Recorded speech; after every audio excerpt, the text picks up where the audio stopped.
There is one political system that is compatible with Christianity.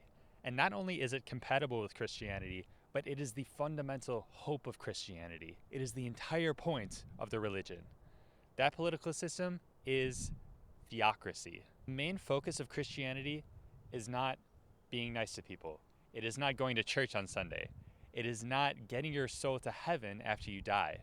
The main focus of Christianity is the belief that Jesus has come to establish the reign of God on earth, that all political authority has been given to him, and that we can expect to see the fullness of the reign of God within our lifetimes. That is Christianity. If we just crack open the records of Jesus' teaching, we can see that the kingdom of God on earth is pretty much the only thing that he cared about. He claimed to be the Messiah who had long been prophesied and hoped for, who would begin the political domination of God on earth.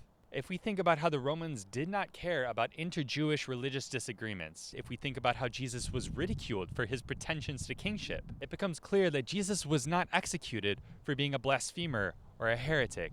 Jesus was executed for being a challenger to the Roman Empire. He was executed as a political rebel because theocracy is a threat to the powers and thrones of the world. Israel had been conquered by worldly rulers. Israel had been exploited by worldly rulers.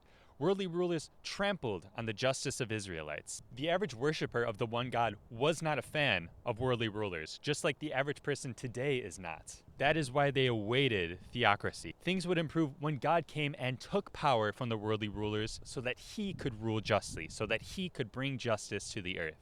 Things would improve when God wrested power away from worldly rulers, from unbelievers, and gave it to his anointed one.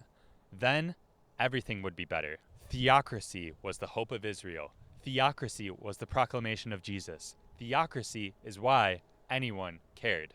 Theology has done a pretty good job over 2,000 years of watering down the theocratic vision of Jesus, but the original vision, unable to be totally minimized, is coming back to the fore. People are just as disgusted with politicians today as they were back then, because politicians are still greedy, selfish, attention-seeking, nepotistic, cowardly. Thank God then that all political authority is about to be given to a man who is permanently poor, slavish, self-effacing, willing to face death, and whose heart can contain within it the whole of creation. Thank God that his kingdom, his theocracy, comes, and that every knee will bend to his anointed one, Jesus. If you are not content with the way things are, if you demand that the poor and the ignored be given a utopia in this lifetime, and if you're willing to allow the Lord to work through you, if you're willing to live in his poverty, if you're willing to live in his lowliness, if you're willing to die his death, then send me a message. May God's kingdom come, may his will be done on earth as it is in heaven.